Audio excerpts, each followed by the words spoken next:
You're listening to an Airwave Media Podcast.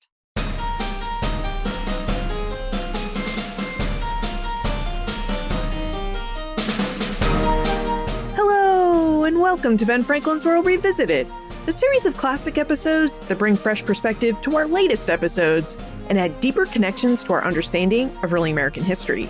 And I'm your host, Liz Covart. What did it mean to be caught between two worlds? Between loyalty and liberty, artistry and commerce, and between the colonies and the British Empire? This week, we're revisiting our exploration of the life of John Singleton Copley, one of early America's most celebrated portrait artists. Copley's story reveals much about the upheaval of the American Revolution and the choices that everyday people had to make as events unfolded around them. In episode 106, we spoke with Jane Kamensky, who is now the president and CEO of Monticello and the Thomas Jefferson Foundation. In 2016, Jane published a book about Copley's life called A Revolution in Color, The World of John Singleton Copley. Now, during our exploration of Copley's life, Jane revealed how Copley rose from modest beginnings in Boston to become a sought-after portraitist and painter, what Copley's letters and paintings reveal about life in colonial and revolutionary Boston, and how Copley's decision to leave Boston in 1774 captured the conflicted loyalties that many everyday Americans felt on the eve of the American Revolution. Revisiting this episode helps us set the stage for next week, when historian Zara Annis Hanslin joins us in episode 423 to dive into the details of the lives and work of lesser-known artists from the Revolutionary era. The painters, poets, and wax artists that Zara explores lived in the same world as John Singleton Copley, and like Copley, they demonstrate how artists and artisans use their crafts to shape how early Americans saw the Revolution and themselves. But first, a quick word from our sponsors.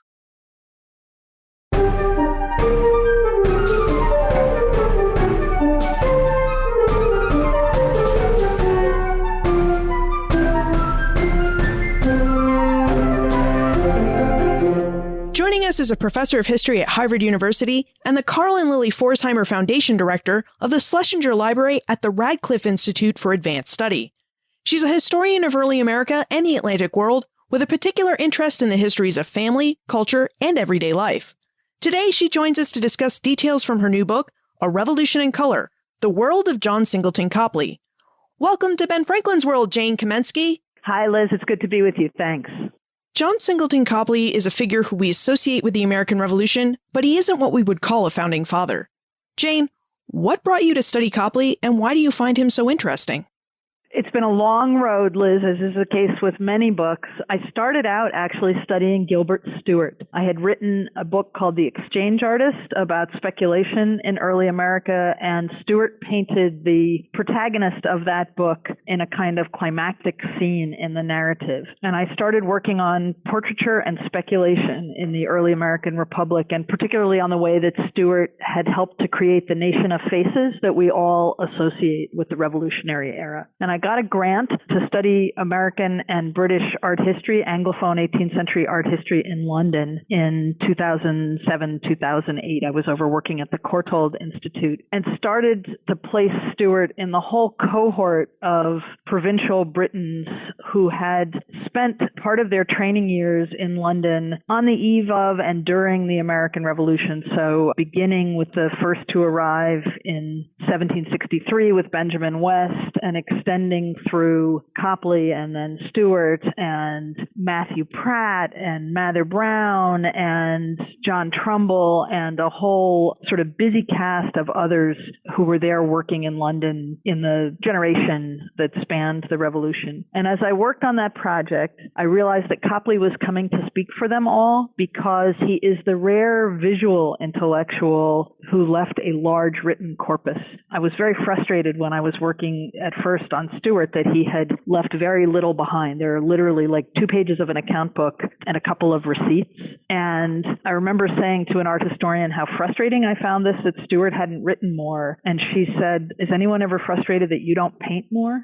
So I think visual intellectuals like Copley was, and like West was, and maybe Stewart was. I'm not sure if we would call him an intellectual, but they often were not of a class or of a cast of mind to leave extensive written records. And Copley emerged as the voice of this group because I think he had a kind of questing spirit that he worked out in family letters. About 1,000 family letters survive, and several hundred of those are in his hand or directly in conversation with him. So he kind of took over the story almost in the way that novelists say that their characters take over. His voice was so urgent and so searing in some ways, and not only his art, but his life story and his character, for lack of a better word, his posture of vexed ambivalence in a period that we know is a period of easy certitude, opened up a much bigger story. What I had thought was an early Republic story became a Revolutionary era story, and what I had thought was a firmly American United States story became a British Atlantic story. So I felt very lucky to make his acquaintance so powerfully early in a kind of twisting road to this project. So what did all of these letters and pieces of family correspondence that you found reveal about Copley's life? I mean, how did Copley get his start, and how did he become a painter? As you know, as a historian who works with similar kinds of documents, one of the challenges of writing about somebody's early life is that his earliest letters don't kick in until his 20s, and that's a very typical thing. So the first stretch of the recovery of his life is really straight up social history, working in deeds and church registers and newspapers. A lot of it is still a black box to me. We know he was born in 1738 because by the time he was an older man, he was of the sentimental cast who referenced his own birthday. We don't know where he was born. We know it was in New England. It was almost certainly in Boston, but there is no record of his birth or his baptism. His parents were immigrants from Ireland in a period where Anglo-Irish immigration was beginning to pick up, and I've placed them in Boston in a relatively brief period of concentrated Irish immigration between circa 1735 and 1737-38. Largely a group of land speculations where promoters of large-scale projects took to colonize lands to the eastward, as people said in 18th century Massachusetts when they referenced contemporary Maine, went over to England and to Anglo-Ireland and found those sort of striving lower middling gentry who were likely to light out for the colonies with a land grant promise. And it is extremely probable that his father was one of those who signed on to such a project in Maine lands and came over with other similarly inclined people. Both of Copley's parents were moderately well born and yet not well enough born to make a go of it with their family resources. I think this is a very common story in many British American places, especially in the mid-Atlantic and in the southern continental colonies. It's a less common story in New England, and I think one of the interesting things about the Copley family is they force us to consider the New England story in that light.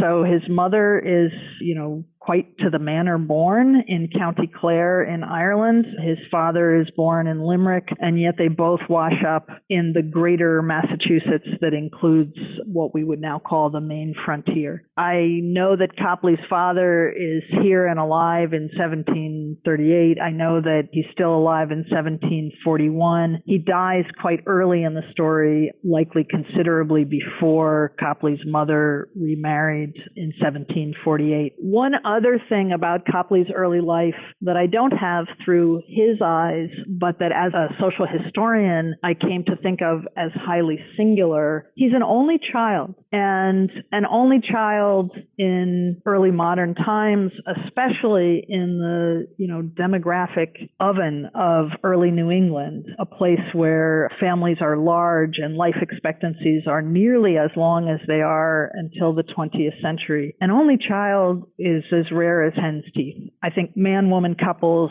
who had no children, who were barren, as they would have said, were probably commoner than couples who had one child. So he has a quite unusual family structure, and this gives him both opportunities and burdens early in his life in ways that I came to think were significant both economically and professionally and also psychologically. That is really interesting because when you think of colonial New England, you think of big families needed to work a farm and maybe fewer children to work in a city, but still big families and not only children. So what kind of opportunities and burdens did Copley have as an only child? I think we have to back it up by a generation and ask, who is the woman, Mary Singleton Copley, and then Pelham? She had one more marriage. We know she produced two offspring. There was a child that died very early in Ireland, very early in the marriage, but who produced three offspring over the course of a long, fertile life, who didn't remarry after her first husband died for as many as 10 years, and who didn't remarry after her second husband died ever. So her second husband dies in 1751 when she is approximately 40 or 41. Colonial American birth patterns, she's got quite a number of fertile years left. She's not a prosperous femme sole trader, and she doesn't remarry. And the first husband died when she was maybe 30, maybe as early as 30. And she didn't remarry for 10 years.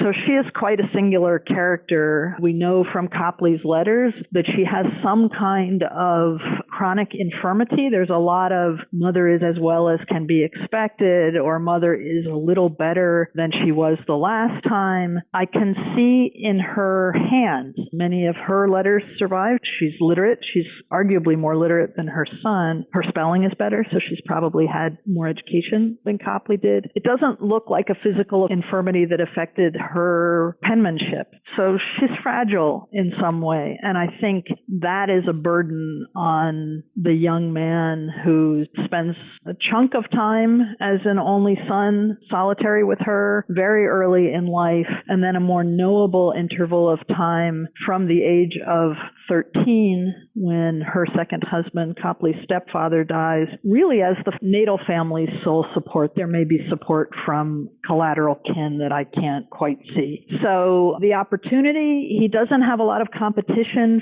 for not his father's contributions, because I think, again, his father dies when Copley is maybe as young as 3, but for his stepfather's trade and tools. And his stepfather, Peter Pelham, English-born of Irish extraction, his stepfather's an engraver. So he has a kind of direct path to that trade and to any capital that his stepfather left behind, and that capital would have been in the form of trade goods, engravers, trade goods. The burdens are arguably more considerable, right? He has to figure out how he's going to make his way in the world and look after his mother, and also make a place for the 10 years younger half-brother, who I think is very much a brother to him, who's a product of his mother's second marriage. Was it the tools left behind by Copley's stepfather that encouraged him to become a painter? And how did he train as a painter? Because it's my understanding that in Europe, artists in training go to art school and work with a master. Did someone like Copley, who was just trying to get into the trade, have the same opportunities in the colonies? The opportunities in the colonies are certainly less formalized than they are in Europe. Art historians would say, not wrongly, that the mythology of Copley and his near exact contemporary, who's living a similar story in Pennsylvania, Benjamin West, there's a mythology of them as self-taught. West writes about it extensively himself and says in a sort of late autobiography that he had plucked hairs from the tail of his cat to make a brush and learned to make pigments from the face paints of Delaware and Shawnee warriors who he met in the woods of Pennsylvania. And a kind of similar frontier mythology about Copley bootstrapping his way to competence in the arts takes hold in his descendants' telling. So that's exaggerated. I think art historians are right about that. We know that, there are print shops, there are color shops, there is a visual culture in the colonies to look at and imitate. That said, the limitations of fancying oneself an artist in a place like provincial British America are utterly profound, more profound in Copley's Boston than in West's contemporary Philadelphia, which is a little more of a cultural hub than Boston was. So there are no classes. There's no local drawing master. There's no place where you can, in a sort of above board way, draw a nude figure. There's a little slip of an anecdote about Gilbert Stuart that survives where he and a neighbor who was interested in anatomy paid a blacksmith to strip for them in Rhode Island. I think that's probably the kind of thing that happened all the time as people tried to figure out how to represent human physiognomy. There are a group of artists who come through Boston, itinerants, and the great good fortune of Copley that his stepfather was an engraver who must have taught him some things between the moment that he joined this blended family. Copley was 10 in 1748, and the moment he died only 3 years later in 1751. There could have been the kind of informal apprenticeship that many people in many other trades would have had. If your father was a leather worker, you might have learned some early things about cutting the pieces of a shoe in that period. And Copley had a stepfather who was an engraver. The other really fortuitous thing for Copley is that a Scottish painter named John Smibert came to the colonies in the late 1720s with Bishop Berkeley's ill-starred venture to start a college in Bermuda. Produces the famous painting called the Bermuda Group, but the college never takes off. And Smibert had formal training in London. He had trained with the English artist Geoffrey Kneller. Smibert had taken the Grand Tour and had both collected engravings and prints in Italy and had done the thing that artists trained by doing on the Grand Tour. He had sat and copied in places like the Gallery of the Uffizi. And Smibert brought all that with him in his voyage to the colonies, I think it's 1728, and then settled in Boston and kept all that material and opened the closest thing to a cabinet of curiosities that you would have seen within about 3,000 miles. And that was on Queen Street in Boston. And even after Smibert died, around the time that Copley's stepfather died, you could still go to Smibert's shop and see his prints, the paintings that he had copied after Titian and Van Dyck. So if this sounds a bit like a game of telephone, Smibert studied with Kneller and saw Titian and Rubens on his tour through Europe and copied them, and Copley could beg attendance at the shop of the deceased Smibert and see Smibert's copies of those things and then try to produce his copies after those copies. That's how he learned. Boston has, as you know, a lively print culture. There are newspapers and bookshops, and these proliferate. There are books about artists and artists' lives. There aren't really recipe books for colors. That's more trade knowledge that's produced. The way that I've described it in the book is Copley really grows up in a black and white world, a world of engravings, and as the stepson of an engraver, learns quite a lot about line. Figuring out the world of color from the colonies is nearly impossible on both the recipe and the visual training level. It's interesting, one of the things that's said about Copley's work when it first begins to be seen by people in the capital of his nation, which is London, is that it's too liney. That word liney crops up in a number of early responses to Copley's paintings. And it totally makes sense. He's learned to paint as an engraver who looks at lines. He's almost painting by numbers from his own drawing, sort of filling in a world of color. It sounds like Copley had a lot of talent, but he wasn't able to fully develop because he's living in colonial Boston, which was a place with a vibrant print culture, but wasn't a place that was known for being a fan of the arts. What kind of market was there for a wannabe artist like Copley to paint pictures and sell his work in Boston? I want to just go back for a second to that word talent because it's really interesting. I think we have to recognize that we look back at the arts from a post-romantic period that calcified certain notions about talent and genius, right? So obviously he has a tremendous amount of inborn talent because I might need a way to support my family at the age of 13 and I would never pick up a brush. And he has a certain aspiration to a capital A art. At the same time, he lives in a world where art is a trade and artists are people who work with their hands. And I think the first thing he wants out of his talent is a competence. So, what are the possibilities for achieving that competence in America's British colonies? Boston, as you say, is, somewhat art averse, right? It's a culturally rich place. People care about print and education. There's the great university of the colonies is on the edges of his Boston over here in Cambridge at Harvard. And yet it's not an enormously visually rich place. The Puritans are, we like to say, iconophobic. The Boston of the 1730s, 40s, 50s, when he's young, is still the descendant of John Winthrop's Boston. It's not a visually lush place and culture. People do want their likenesses. What there is a market for is portraits, so that people who want any art hanging in their house are likely to want to form some kind of visual representation of their family that creates a record of a lineage on their walls. And he is talented at fulfilling that desire, which is an elite desire in the 16th and 17th centuries, is becoming a more middling desire in the 18th century. It's estimated that maybe 1 in 100 people had some representation of themselves made in the later colonial period. So at a moment when the desire for portraiture is descending to some degree from princes and kings and government officials to merchants and lawyers and even prosperous femme sole traders, Copley is poised to answer that demand. And through talent, as you brought into this discussion very fruitfully, Liz, through talent, he's poised to do it better than anyone else who's traveling in the colonies.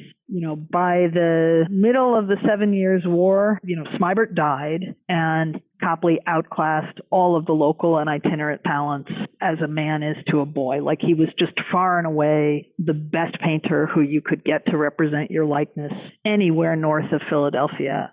You mentioned that Copley's first desire with his painting was to earn a competence, an ability to provide for himself and his family. But in A Revolution in Color, you make it clear that Copley also desired to interact with the larger British art world.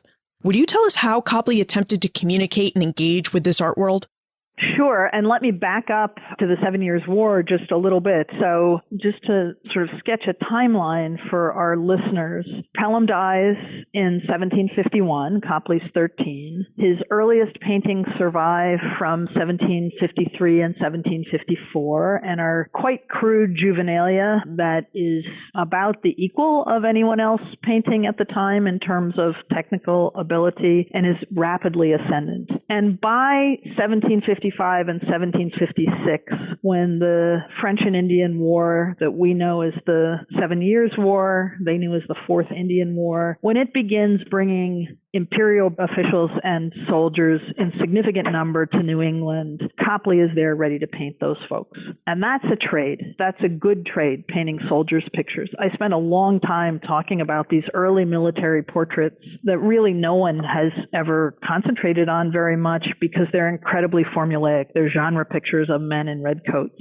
And he really cut his teeth as a tradesman, painting people wrapped in the fabric of empire. Red is very important in the history of his career. So that's the middle and late 1750s. When he first begins to dream of a London eye, I can't say, because we only know when he begins to act on that dream, which is in 1765.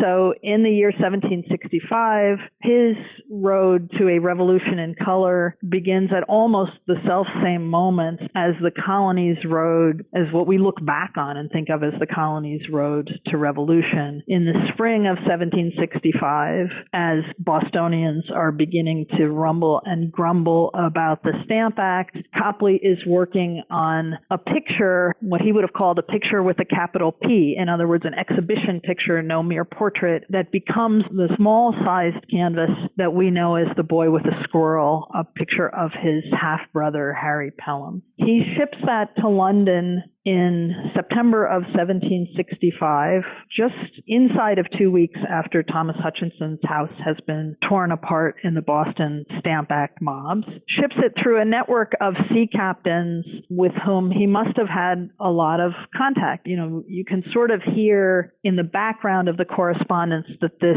transaction, shipping this thing across to London, creates, that he must have had correspondence for at least an interval of time, say a couple of years, with people where he's saying, I want my work to be seen over there. How can I get there? By 1765, he has certainly read of Benjamin West's arrival in London and his rapid rise to celebrity. And Copley's also reading in Boston's bookstores about the rise of an English exhibition culture, also itself a 7 Years' War creation. So the culture of public exhibitions begins in 1760 in Britain. By 1765, Copley's sending this small picture over to be hung on the wall at the annual exhibition of the Society of Artists of Great Britain. And then, sort of waiting on the wharf for news to come back about what people think. I believe that when he sends that picture, he already sees a kind of fork in his biographical road where, depending on that reception, one would either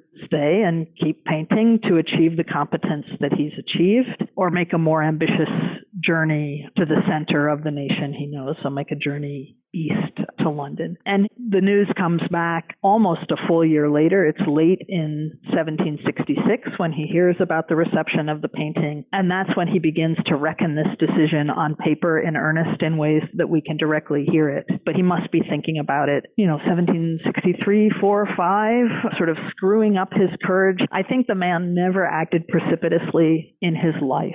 At least I can't think of an occasion where the record has disclosed that. Maybe one thing about the character that would form around somebody who had such economic and psychological burdens on him so young. He was a very thoughtful, planful, diligent is a word he uses about himself, boy and then man. So I think to have sent that picture in September of 1765, he was screwing up his courage for a long time before. As you noted, Copley lived and worked in Boston during tumultuous times. He witnessed King George's War during the 1740s as a child and the French and Indian War during the 1750s as a young man. Then, during the 1760s and early 1770s, Copley witnessed Boston's violent protests against Parliament. Nick would like to know what effect the Stamp Act riots of 1765 had on Copley's art and his ability to earn an income as an artist. The Stamp Act riots aren't as big a fork in his biography as we might think. It's a time of tremendous upheaval. Like many people in Boston, he begins that period of upheaval as a quite firm liberty man. Whether he attended any of the rioting seems unlikely. He was quite rueful about it, but he did sign non-importation meetings after that. We know he went to the 1769 fourth anniversary celebration of the earlier and less violent of the Stamp Act riots in 1765. So he's part of that foment. But I think as historians and as lay readers of history and watchers of the History Channel, we exaggerate the extent to which, in August 1765, all the world is riveted on Boston, and all of Boston knows that what lo, 8 years later, we will be at the banks of the Rubicon with the Tea Party. Copley's experience suggests something different. I mean, his Boston world of trade is really broadening after 1765. I think, the Stamp Act does not leave behind it a landscape of such hardened partisanship or proto-partisanship that he loses his ability to maneuver among different groups with different shades of allegiance. So for him, that happens really much, much later in the imperial crisis. And one of the things that I'm interested in the broader landscape of history suggested by Copley's story, is how many periods in Boston between 1765 and 1773 are really quiet. If you're not reading Sons of Liberty letters and you're not reading the relentless drumbeat of scandal in the Boston Gazette, which is very much trying to keep the flames of 1765 alive, things return to normal for much of the time following that interval. And Copley's life remains pretty darn normal until the early 1770s. I note in the book the confluence that even in 1768, which I think when we're telling the story of the coming of revolution to an America that consists of the 13 colonies, the future 13 colonies, 1768 also looms large, right? We see the occupation of Boston. And even in occupied Boston in 1768, he's painting his iconic picture of Paul Revere, certainly the sort of mind's eye picture of the dawn of revolution that I think outpaces any other, and his portrait of General Gage within months, if not within weeks of each other. So I guess what I would say to Nick's question is, it's amazing how much remains the same in the wake of the Stamp Act. And I hope that Copley's story encourages us to dig into the broader number of stories of just how representative that experience is. They're not all sitting around waiting for revolution to come a decade later. It sounds like Copley was, if not a patriot as we would classify one today, he was a Liberty man in 1765. What did Copley make of the other two big revolution events in Boston, the Boston Massacre in 1770 and the Boston Tea Party in 1773? One thing first is that to be a Liberty man in 1765 or a Liberty woman in 1765 is to seek a better Britain. And that is the way in which Copley was a Liberty man and remained a Liberty man, arguably until his death in London in 1815. The 1770 massacre, we know where he was the day after. He was one of the first to testify when the town fathers of Boston opened the books in Faneuil Hall and said, "Everybody come tell me everything you know." And he mentioned that he had seen soldiers running through Cambridge Street. It's not clear from that one line of testimony whether it's before or after the affray that happened.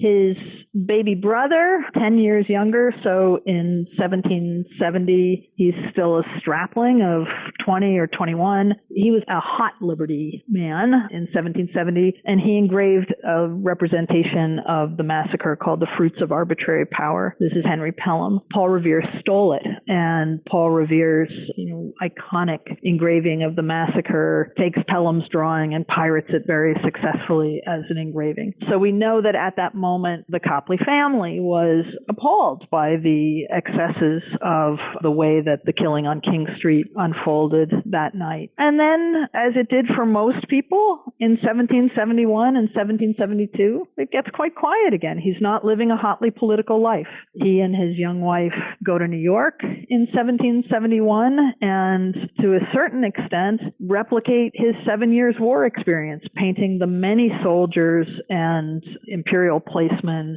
who are gathered at the central node of Fort George on Lower Broadway, sort of whirlwind painting tour where he paints 30 some odd canvases in a period of 3 months.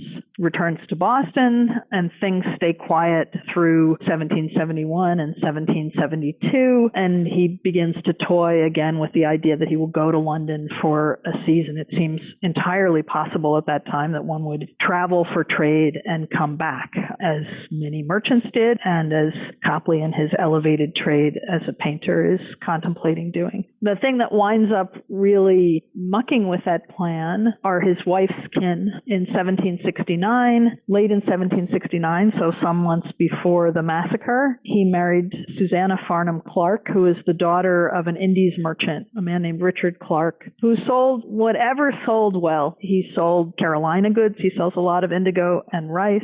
Who sold West Indies goods. He sells sugar and rum, and who sells some East India goods. He dabbles in tea. He gives up selling tea, Richard Clark does, in the late 1760s as non-importation really heats up. And then when the non-importation agreements collapse, he starts selling tea again. In 1773, after the Tea Act, Clark thinks like this sounds like a moment to make a killing in tea, to get one of these great new East India Company licenses to consign tea in the colonies. And Copley's father-in-law and his brother-in-law are one of the three lucky firms who prevails in July of 1773 in getting an East India Company license. And if you're listening anywhere within spitting distance of Boston or know the unfolding story of the revolution, well, you know what comes next, right? May you live in interesting times. It turns out not to be such a fortuitous thing to have gotten an imperial license to sell tea in Boston in 1773. So as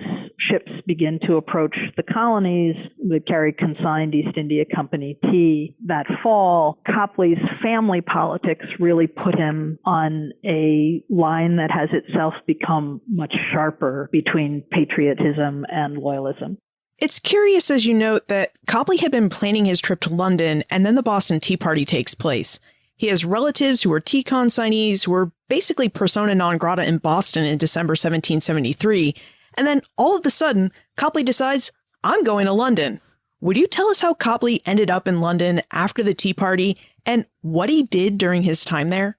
I think in writing this biography, one of the hardest things I had to wrestle with was what it meant for him to leave then. He leaves in early June of 1774, immediately after the port is closed. By then, the sort of implications of Nick's question about what's it like to try to make your way as an artist in the wake of the Stamp Act, by then the implications of that question have become clear. Nobody has time to be painted. Copley's family, as you said, are not only figuratively but literally persona non grata. His father-in-law and two brothers-in-law are confined to Castle William in the harbor, are threatened with their very lives when they are seen on the streets of Boston or Milton whenever they leave the confinement of the garrison. And Copley also has two young children and a baby. So it would seem like a time where you could imagine saying, oh gosh, I should have gotten out earlier because now I really have to stay here and protect my beleaguered family. And I think the way this plays for him is he decides instead that if he is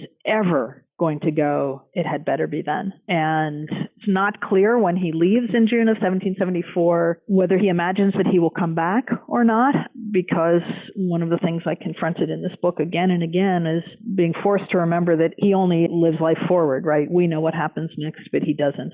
So he leaves in 1774. He sails to London, where he has kin and a substantial group of British American exiles who are already there. Hutchinson is also collateral kin by marriage, so gets swept up into this world of Clarks and Hutchinsons and spends a brief time in London, a period of a couple months in London, before seeking his real and ultimate object, which is to make a grand tour of the European continent. And I have a kind of dual camera in Revolution in Color on the remainder of 1774 and 1775, while he's going overland from the English coast through France and into Italy as far as Naples and Paestum, the Greco-Roman ruins at Paestum, and sort of experiencing the wonders of a world that has burst into color as he had dreamt of for at least 10 years and probably longer. And his wife and children and his brother and his mother and his father-in-law and his two brothers-in-law and all of their friends are in a Boston that is at first under grave privation. By the fall of 1774, has begun to anticipate an attack. There's a scare that the attack on Boston is coming in the fall of 1774. It doesn't come. And of course, by the spring of 1775, has broken into open warfare. So he is gaily swanning through the Grand Tour while his family winds up in the middle of the siege of Boston. It was a really interesting dual perspective on a highly contingent moment. He feels terrible for having left, but it's a kind of wonderful terrible where for a man who wanted not to make a choice about political identity, and I think in some ways that's what loyalists are, right? Alan Taylor told us this some time ago. They're the people who remain what they were rather than people who fashion a new national destiny. So for someone who wanted not to make that choice, he's blessed with having no choice left. He writes at one point to his brother after he finds out what has happened in Concord and Lexington. He's terribly worried about his family, but also says, could I have picked a better time to leave? You know, had I left any later, I couldn't have gotten out, and now there is no choice left. I think he's quite relieved at the fact that destiny has chosen them to continue to make their lives in England, which is not an expatriation, but a patriation, right? He's born in British Boston. They're going to continue to make their lives in England by having the family sail to meet him in London, which they do right at the end of 1775. You mentioned that you grappled with what it was like for Copley to leave Boston in 1774 and what he was thinking. What about in 1783-84 when the United States achieved its independence? Copley had spent the entire war in Europe and London. What did he make of American independence? And did he ever desire to return to Boston? That's a really complicated question. I think the short answer is he agonized about it for 30 years, right? 1783 to the 18 teens is 30 years. And he never did go back. So I'll start with the firmest thing we know. He didn't go back. He was quite anxious for the fate of his property. So I've said that he was diligent. By 1765, he had amassed a competence that he estimated as an income of about 300 pounds a year. After his marriage, he amassed an estate on Beacon Hill that comprised at its zenith in 1771-72 about 20 acres. Most of what we now know as the neighborhood that's Beacon Hill was originally owned by Copley. He left that competence and that estate behind when he uprooted his family to London. And, if I had to guess what was Copley's first thought on the achievement of American independence, it was, is there a way for me to get my property back? I should say that unlike most of his countrymen, independence did not take Copley by surprise. He says in 1775, America will win. He has seen the vehemence of his neighbors in Boston. From his perspective, he has seen them frothing at the mouth. He knows that they will not back down until every drop of blood is shed. And he says, America will win. And asks his brother in this letter, but what then? Will it be the greatest experiment anyone has ever seen or the greatest despotism man has never known? Cannot tell. Please don't pick up a gun is his urging to his brother in 1775. Don't pick up a gun no matter who asks you. So in 1773, does he think this is the most thrilling experiment the world has ever known? Too soon to tell. A decade later, in the mid-1790s, he's curious enough about this question of the fate of his property that he sends his son to do a kind of reverse grand tour of America and, sort of suss out what's become of the place and whether it might make sense for a now upper middle-aged couple with, near adult children to return to the land of their birth.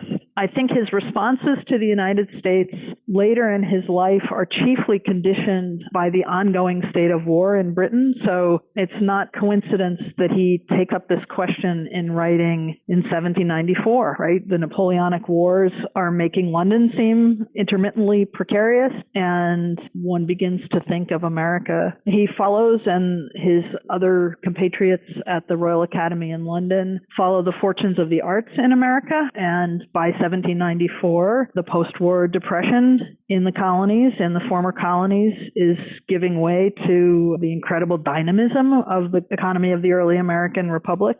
And he looks a bit wistfully to see whether he would make it there. I think the same impulse to research and take pains and delay means that the American experiment is never quite compelling enough to him in economic and professional terms to put him back on a boat. I'd like to ask one more question before we move into the time warp. Jen would like to know what Copley would think about his place in history as one of America's founding and greatest artists. Because, as you just mentioned, it seems like his relationship with the United States was a bit conflicted. He would unquestionably be proud and thought of himself as something of a founder. When he talked about, the rise of American arts, which he did in the 1760s, I think he meant it with the same kind of regional pride that someone in Derbyshire might have talked about the rise of the arts of the English Midlands, or somebody in Edinburgh might have talked about the rise of Scottish arts. So not as a nationalist project, but he did want to be seen as a founder of that American school. So on the one hand, pride. On the other hand, he certainly did not consider his best work to have been done in the former colonies. He wanted to go to the center of the British Empire so that he could paint more than portraits, so that he could paint the things that needed public and state sponsorship and needed acres of canvas and oceans of time and needed a palace or an exhibition hall or a tent to be seen properly. He wanted to paint big. And so to think that his former countrymen think of Paul Revere as among the greatest of his work, I think he would be bemused, if not appalled, because if he was going to be represented here as a founder, I think he would want us to be looking at the death of Major Pearson or the death of Chatham in the House of Lords or the siege of Gibraltar, these huge Cecil B. DeMille-like history paintings that encapsulated the whole of his life and the whole of his ambition, rather than the cramped confines of colonial portraiture at which he had excelled just enough to provide a springboard to greater things. It's time for the Time Warp. This is a fun segment of the show where we ask you a hypothetical history question about what might have happened if something had occurred differently or if someone had acted differently. In your opinion, what might have happened if Copley had stayed in Boston after 1774? How would he have weathered the war for American independence, and would he have still been able to make a living as an artist? Well, that's a great question, and I'm trying to think, Liz, whether I wish he had done that or not. I think he could have weathered the coming of independence quite well, right? We know that Boston, not in 1774, but by, 1786 or 1787, had healed up its wartime rents enough that many of the former loyalists could come back and resume easily a station socially, culturally, economically. So whether he could have weathered it, I don't doubt. He would have sat it out. He would have forged a kind of neutrality. Whether he would have stayed in Boston or gone someplace like Halifax and made his way back, let's put him in Halifax here in the Time Warp and come back. And the thing that I think would have been wonderful for him, had he done such a thing, is there was nobody even remotely of his artistic ability in the early United States until Stuart got back in 1793 and arguably even after, and don't even talk to me about Peel.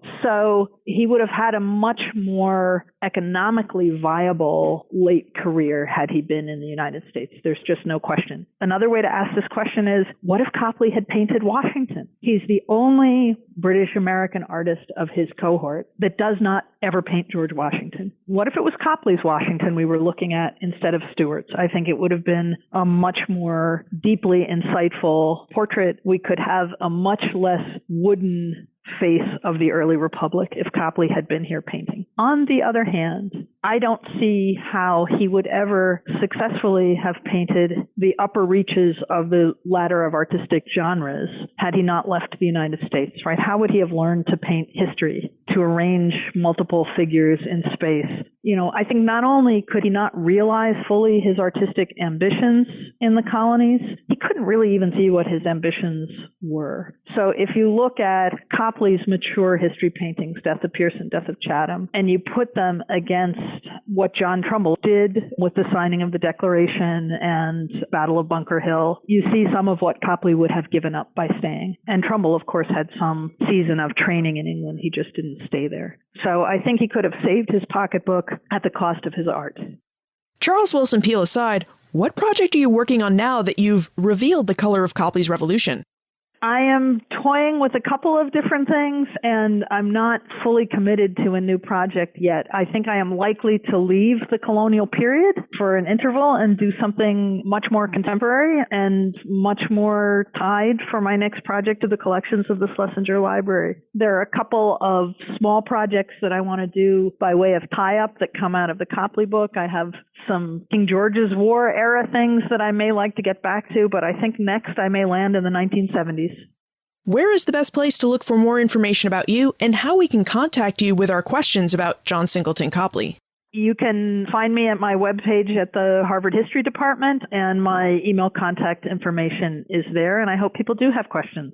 Jane Kamensky, thank you for taking us through Copley's Revolution in color and for revealing the worlds of colonial and revolutionary Boston to us. We really enjoyed talking with you. Thanks, Liz. It was a delight to talk to you. Thanks to John Singleton Copley and his largely self-taught ability to paint portraits, we've inherited a rich pictorial history of middle and upper-class early American life. We know how men, women, and children dressed, what they ate, and about the work, hobbies, and objects they found most important. And we know all this because Copley painted this knowledge into his portraits. Copley's life also reveals details about the American Revolution and how many Americans experienced it.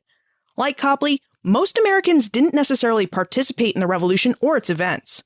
Instead, they watched and wondered about what its outcome would be. This doesn't mean that they were apathetic to the cause. As Jane demonstrated, Copley wanted a better Great Britain and stood as a liberty man in 1765. But he was also a man who exhibited loyalty to both Great Britain, the empire he grew up in, and to Boston, his birthplace and home until 1774. Therefore, the choice the revolutionaries asked him to make between Great Britain and America was a difficult and complicated one. As Jane reminded us, in the 21st century, we know how the American Revolution turned out. But as the event happened, men and women like Copley had no idea what would happen. Look for more information about Jane, her book, A Revolution in Color, plus notes and links for everything we talked about today, all in the show notes page. benfranklinsworld.com/106. If you enjoyed this conversation, please tell a friend. Friends tell friends about their favorite podcasts. Production assistance for this podcast comes from Joseph Edelman, Karen Wolf, and Morgan McCullough. Breakmaster Cylinder composed our custom theme music. This podcast is part of the Airwave Media Podcast Network. To discover and listen to their other podcasts, visit airwavemedia.com. Finally, don't forget to check out our conversation with Zara Innes Hanslin in episode 423. If Copley captured the elite face of the American Revolution, then the artists that Zara helps us explore capture the more working-class version of the revolutionary era and help us see a greater world of creativity during wartime.